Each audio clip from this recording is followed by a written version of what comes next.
Hey there riders, Moto Journo Kris here today. I'm here with Kawasaki's new KLR650. This is the up-spec Adventure version. These are 10.3 for the base, 11.3 for the Adventure as you see here, which adds the crash bars, the lights, the panniers, and the power sockets, a USB and a DC. And we've also seen this model updated. So larger fuel tank, EFI, ABS, it's lost some power, it's gained some torque, larger front brake. The seat height has come down and they've kept it as the very great value, kind of agricultural machine. And in doing so, I think they've maintained what made the bike such a success in the first place, which is going to keep it being a success.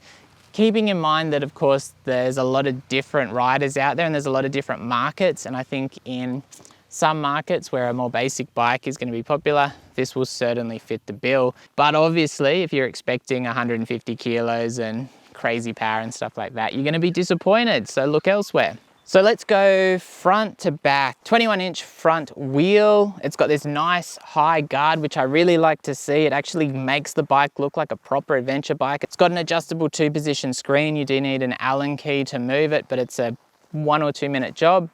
LED headlights now. This has got the auxiliary lights on it as well. Great throw of light from those. You can switch them on and off. They just work really, really well, and they're going to make you more visible. As far as on the bars, very generic mirrors. You'll probably want to replace them if you're, someone who likes a really good set of mirrors, but they do the job. They're basic, non-adjustable levers on both sides. Obviously a cable operated clutch. It's a little bit on the heavy side. These guards offer really good protection from the wind and the rain, but they're going to do nothing if you drop the bike. So you might want to think about adding perhaps some bark busters, some wraparounds if you're getting really serious and you're going to be dropping the bike. LCD dash, it's a simple dash, does what you need. Very simple controls as well, of course. You've got starter, kill switch, high beam, low beam, indicators and horn, that's it. 2 buttons on the dash. It just doesn't get any simpler than that. There's a fair amount of bodywork which does offer a lot of wind protection, which on the freeway I really appreciated. And if you're standing up, when you get out onto kind of the more adventurous stuff, you still get good wind flow over the top of that screen. As far as the brakes, that new larger rotor on the front, the braking performance is fairly soft at the front. There's a bit of power, not much bite.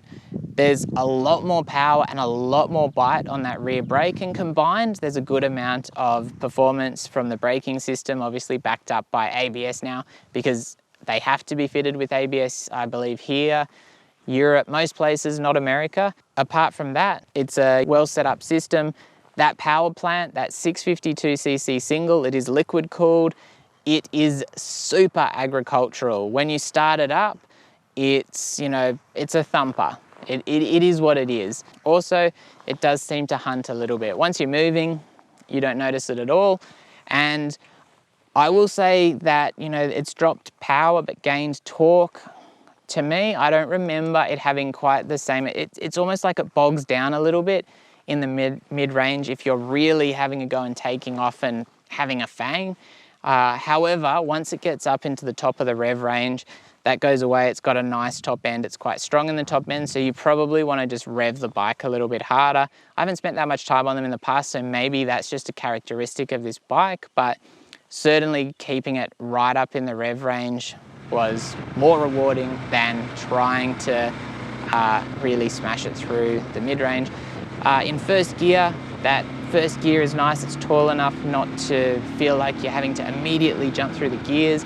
That 5th gear is pretty much good for 80 up to say 130 plus, so there's no dramas there. You might want to drop it into 4th if you're doing 80 to 100 or maybe 110 if you really want a little bit more kick from the throttle. However, that's, I would say, for a 38 horsepower lands legal machine, it's pretty good. It's pretty good. But certainly you're not buying one of these because of performance. By the same note, it's got a slightly larger fuel tank, 23 litres now from 22. I got 300 Ks on 11 litres and then I got 250 Ks on 13 litres.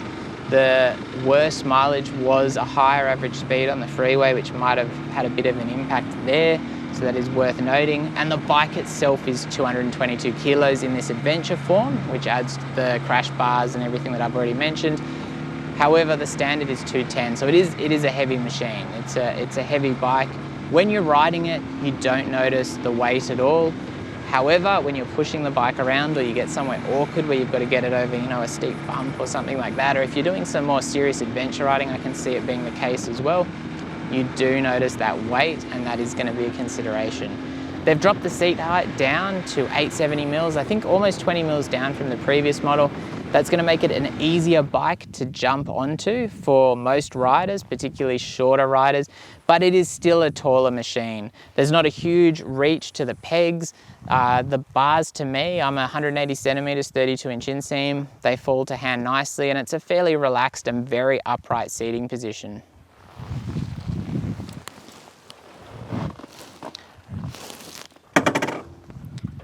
So as you can see, both feet down flat. I do have my City Adventure 2 boots, which have a big sole on them. So that does help a little bit, but you know, the bike could be a little bit taller still and I'd still be able to reach the ground. Reach to those bars, they are very, very wide bars, but nice, natural.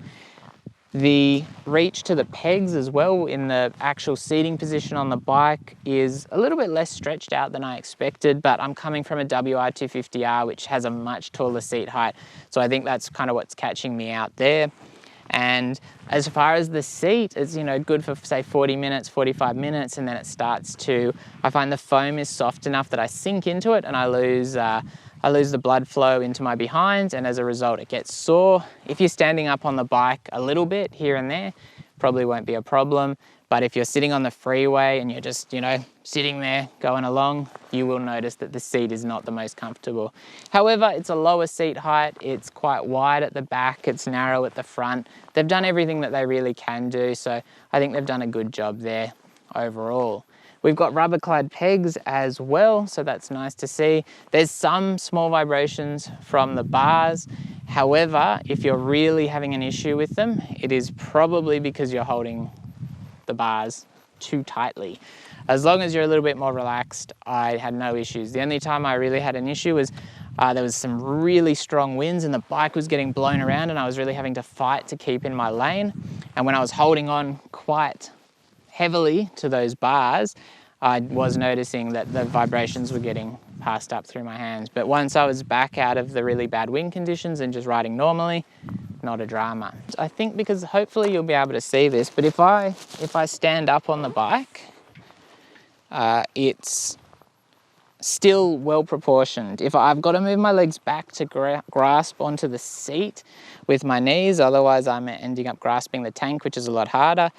The reach down to the bars is natural, and when I was doing it right, I could keep my weight off the front end and it was working really, really well. So not like with some of the bikes where the position is too cramped to properly stand up. I will say with the panniers on, the rear of the bike is very, very wide and you will probably kick them unless you're significantly taller than me, but it is what it is. The panniers themselves are deep but narrow. You're not going to be putting a helmet in, but it keeps the bike a little bit narrower and you can fit a heap of stuff in these. They have a good storage kind of capacity to them. They reckon only 5 kilos in each and are limited to 130 kilometers per hour if you've got a pillion or the luggage on the back. It's also got the plate on the back, which is going to allow an easy top box fitment, as I imagine. That's probably something a lot of people with a more utilitarian bike like this are going to do. You're going to have a good amount of storage between the two panniers and a top box. At the rear, you've got really the only noteworthy kind of item on the bike is that exhaust.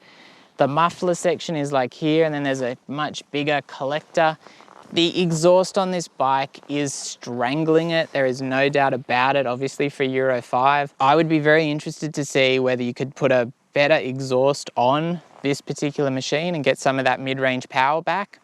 Get a little bit more of a note out of it. You'd definitely save some weight, which might help the rear suspension, and just see how you go. Rear suspension is apparently preload and rebound adjustable. I haven't been able to see any adjustability on it. There's no external preload adjuster unless I'm being really dense, which is certainly a possibility. I do feel like the rear of the bike is a little bit low, and while I got used to it, I did feel like maybe putting a little bit more preload on might have made a little bit of a difference there. But really at the end of the day, I think the suspension setup is ideal. So as far as the overall ride, it's a rewarding machine. On the road, on the freeway, it will cruise at 110 or 120 kilometers per hour, which is all that you'd really want. Through the twisties, it's fun. It does handle a little bit differently. It's, you know, more like an adventure bike than anything else. And as a result, how you ride it is different. You do obviously quite actively use that gearbox, that 5-speed gearbox. And I think keeping the revs up is definitely rewarding, but it'll lug through a lot of stuff as well. The handling is nice. It's a tall machine, so you know, it's no sports bike. It's very typical of an adventure with fairly basic suspension. On the kind of more gravel roads, which is fairly simple stuff, as long as I had my weight properly distributed and I was keeping my weight off the bars, it handled really, really well. It was really me holding the bike back far more than anything else. And for a new or less experienced rider, I think this is still going to be an easy thing to ride and a rewarding thing to ride, particularly if you want, you know, a decent road bike that can also do the adventure stuff. It's heavy, so that is the big downside on this machine, but it's also really cheap. So these things are great value. There's really not much competing with them. There's the Himalayan, DR650, and everything else is pretty different. Even you could possibly say the KTM 390 Adventure, but that's not as serious a off-road machine as this is, realistically speaking, even though it's got more power. Apart from that, what else is there really to say? I think Kawasaki probably made the right move on this one in not massively overhauling the bike and doing anything crazy, because at the end of the day, this bike has succeeded in being what it is, and they've continued to do that, and you don't change a winner. There's a lot of different markets where this will probably be a very popular machine because it's a utilitarian machine. It's not all bells and whistles and fancy and everything like that, but I think it'll do anything that you throw at it within reason, and it'll do it without complaining, and it'll do it for a very long while. So definitely a cool machine. And again, it comes down to that price, 10.3 right away, and that's based in Sydney, so it might be a little bit less elsewhere. And the Adventure, this one here, 11.3, and I reckon you'd be crazy not to spend the extra and get the panniers and the crash bars and the lights. Even if you took them off, you could probably sell them for make up that money, but having the option and having them standard, I reckon is really, really cool. And you're not paying that much more, relatively speaking. We all know that with a lot of these adventure bikes, a set of panniers and a set of lights and crash bars could set you back a lot more than $1,000. So yeah, really good value. Anyway, I've had a hoot on the bike. Definitely a very different machine than my WR250R, which I bought because it had EFI, and that's what, at the time, because these hadn't been released, kind of turned me off considering the DR650 or this KLR. But they've covered that now. Would I buy one of these over a WR250R? I don't know. This certainly has some advantages on the freeway as far as wind protection and comfort, but they are very different machines. So if you've got any questions about this bike, let me know in the comments. As always, stay safe out there, and thanks for watching, and have a good one.